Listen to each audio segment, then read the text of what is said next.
Assalamualaikum warahmatullahi wabarakatuh. Hai semuanya, kembali lagi bersama saya Nur Rahmawati Busra. Kali ini saya membuat video untuk memenuhi salah satu tugas ujian tengah semester dari mata kuliah Metodologi Sejarah dengan dosen pengampu Bapak Dr. Ahmal M. Hum. Baiklah, silakan simak videonya ya.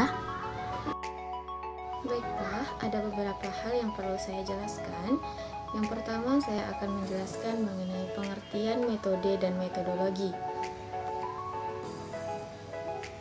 Metode berasal dari dua kata, yaitu meta yang artinya melalui atau melewati, dan hodos yang artinya cara atau jalan. Jadi, metode ini diartikan sebagai cara atau jalan untuk mencapai satu tujuan tertentu. Sementara metodologi berasal dari kata metode dan logos. Metode terdiri dari dua kata, yaitu meta yang artinya melewati atau melalui, dan hodos yang artinya cara atau jalan. Sementara itu, logos berarti ilmu. Jadi, metodologi ini adalah ilmu tentang cara atau jalan untuk mencapai suatu tujuan tertentu. Selanjutnya adalah mengenai perbedaan antara metode dan metodologi. Dan dengan metodologi ini terdapat perbedaan, di mana yang membedakan antara metodologi dan metode ini adalah metodologi itu merupakan science of method, yang mana atau merupakan ilmu yang membicarakan atau yang mempelajari tentang metode, yang mempelajari tentang cara atau jalan. Sementara metode itu adalah cara atau jalan tersebut. Dengan kata lain, metodologi ini adalah ilmu-ilmu yang mempelajari atau yang membicarakan terkait dengan jalan atau cara untuk mencapai suatu tujuan tertentu. Sementara metode itu adalah cara atau jalan untuk mencapai tujuan tertentu tersebut. Selanjutnya adalah mengenai pemilihan atau teknik pemilihan topik penelitian sejarah. Yang pertama, saya akan menjelaskan menurut dua pendapat ahli. Yang pertama yaitu menurut Kunto Wijoyo. Nah, menurut Kunto Wijoyo ini ada dua kedekatan yang perlu diperhatikan dalam pemilihan topik penelitian sejarah, yaitu ada kedekatan emosional dan kedekatan intelektual. Dia mengartikan bahwa kedekatan yang bersifat emosional itu artinya adalah topik atau tema yang diangkat tersebut mempunyai kedekatan emosional dengan penulisnya, baik itu bersifat kedaerahan, organisasi, etnisitas, ataupun sebagainya. Contohnya, seorang mahasiswa yang tinggal di daerah Kabupaten Bengkalis, dia akan lebih memahami dan akan lebih memiliki kedekatan emosional dan apabila ia meneliti tentang sejarah Kabupaten Bengkalis dibandingkan dengan ia meneliti tentang daerah-daerah lain.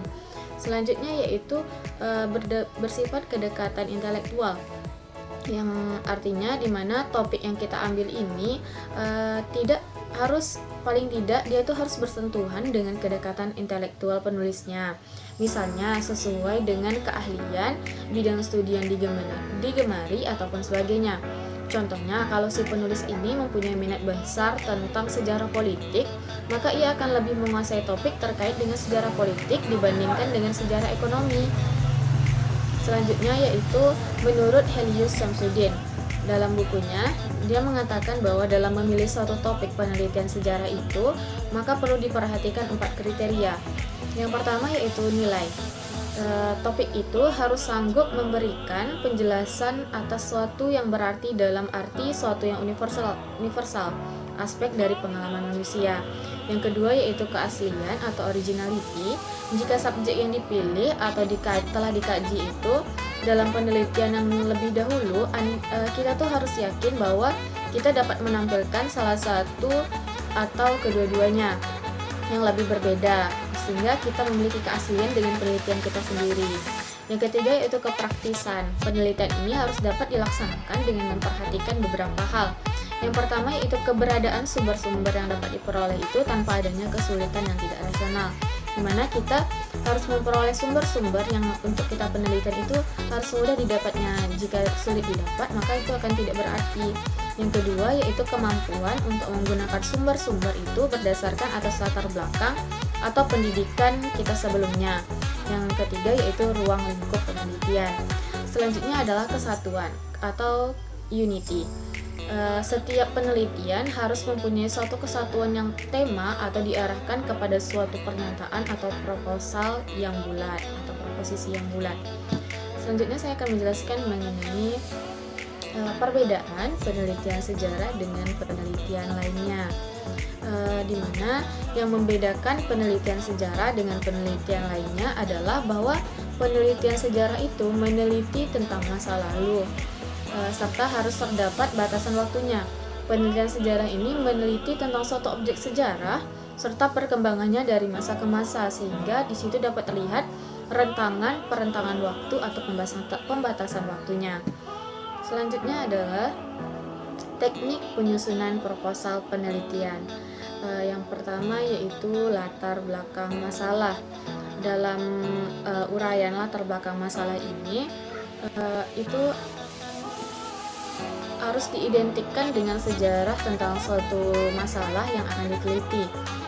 Masalah sejarah sudah barang tentu itu merupakan suatu peristiwa masa lampau yang dipertanyakan dan sangat penting untuk dipecahkan, atau sesuatu yang mengandung beberapa kemungkinan pemecahan serta jawabannya berdasarkan fakta-fakta masa lampau. Unsur dalam latar belakang penelitian sejarah ini bisa dilihat yaitu yang pertama yaitu uraikan latar belakang masalah secara garis besar. Selanjutnya, uraikan terkait dengan mengapa masalah ini perlu diteliti. Pembahasannya itu adalah berupa alasan yang dipandang menarik, penting, dan perlu diteliti atau urgensi dari penelitian. Selanjutnya yaitu uraikan kondisi yang sama dengan topik namun yang masih terkait dengan suasana peristiwa setelah topik ataupun kondisi kekinian. Kemudian dalam latar belakang itu perlu dikemukakan keaslian penelitian, yaitu dengan menjelaskan bahwa masalah yang dihadapi belum pernah dipecahkan oleh peneliti-peneliti terdahulu atau perbedaan dengan penelitian yang telah dilaksanakan. Kemudian uraikan juga garis besar metode penelitian, faedah yang diharapkan, terutama itu bagi ilmu pengetahuan dan bagi masyarakat. Selanjutnya saya akan menjelaskan mengenai perumusan dan pembatasan masalah. Dalam pembatasan masalah, ini dimaksudkan untuk memberikan penjelasan tentang pembatasan di satu segi, sementara perumusan masalah ini untuk merumuskan pertanyaan-pertanyaan dari banyaknya masalah yang akan diteliti.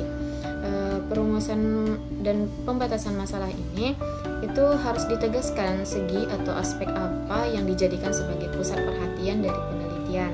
Pembatasan dimaksudkan agar peneliti itu tidak terjerumus ke dalam banyaknya data yang ingin diteliti, sehingga luasan dan batasan dalam tempat dan waktunya itu perlu dijelaskan. Kemudian perlu diuraikan lebih jelas tentang masalah yang telah ditetapkan di dalam latar belakang penelitian. Sementara itu, mengenai perumusan masalah ini diuraikan lebih jelas lagi tentang masalah yang telah ditetapkan di dalam latar belakang penelitian. Dengan perkataan lain, masalah itu diidentifikasikan dengan rumusan yang secara eksplisit dalam urutan sesuai dengan intensitas terhadap topik penelitian. Bentuk perumusan masalah pada umumnya berupa kalimat pertanyaan, tetapi juga dalam kalimat pertanyaan yang menggugah perhatian. Akan tetapi di sini dapat pula keduanya sekaligus. Misalnya rumusan itu dituangkan dalam bentuk pertanyaan sebagai penegasan topik, lalu diikuti pertanyaan-pertanyaan pokok yang pada gilirannya berfungsi untuk menjabarkan topik yang dimaksud. Selanjutnya adalah mengenai tujuan dan kegunaan penelitian. Dalam bagian ini, pertama-tama itu disebutkan secara spesifik tujuan yang ingin dicapai dari penelitian tersebut. Kemudian tujuan ini berarti sebagai tindak lanjut terhadap masalah-masalah yang telah diidentifikasikan, sehingga apa yang dituju hendaklah sesuai dengan urutan masalah yang telah dirumuskan tadi. Adapun kegunaan penelitian yang secara garis besar telah diuraikan dalam latar belakang, di sini lebih ditegaskan lagi kemanfaatan penelitian ini, baik itu bagi pengembangan suatu ilmu pengetahuan, bagi penulis sendiri, ataupun bagi masyarakat yang nantinya akan melihat atau mempelajari mengenai penelitian yang kita teliti. Selanjutnya yaitu mengenai landasan teori. Landasan teori ini perlu dijabarkan dari tinjauan pustaka dan disusun sendiri oleh peneliti atau mahasiswa yang meneliti. Dalam hal ini, landasan teori ini sama maksudnya dengan kerangka pemikiran, yaitu jalan pikiran menurut kerangka yang logis untuk menangkap, menerangkan, dan menunjukkan masalah-masalah yang telah diidentifikasikan tadi. Kerangka teoritis yang relevan pada gilirannya berfungsi sebagai tuntutan atau tuntunan untuk menjawab, memecahkan atau menerangkan masalah yang telah diidentifikasikan, atau untuk merumuskan hipotesis. Penyusunan landasan teori ini pada umumnya dapat berbentuk uraian kualitatif, model matematis, atau persamaan-persamaan yang langsung berkaitan dengan bidang ilmu yang diteliti. Dalam penelitian sejarah, teori yang dipergunakan biasanya disusun sesuai dengan pendekatan apa dan bidang sejarah mana yang diteliti. Bila yang diteliti adalah mengenai sejarah sosial, maka teori-teori yang relevan dan yang lebih tepat diambil itu adalah mengenai sosiologi. Lalu begitu pula bidang sejarah yang lain seperti agama, kebudayaan, ekonomi, dan politik. Baiklah, sekianlah yang dapat saya jelaskan dan saya sampaikan. Lebih dan kurangnya saya mohon maaf. Saya akhiri dengan wabillahi taufiq wal hidayah. Wassalamualaikum warahmatullahi wabarakatuh.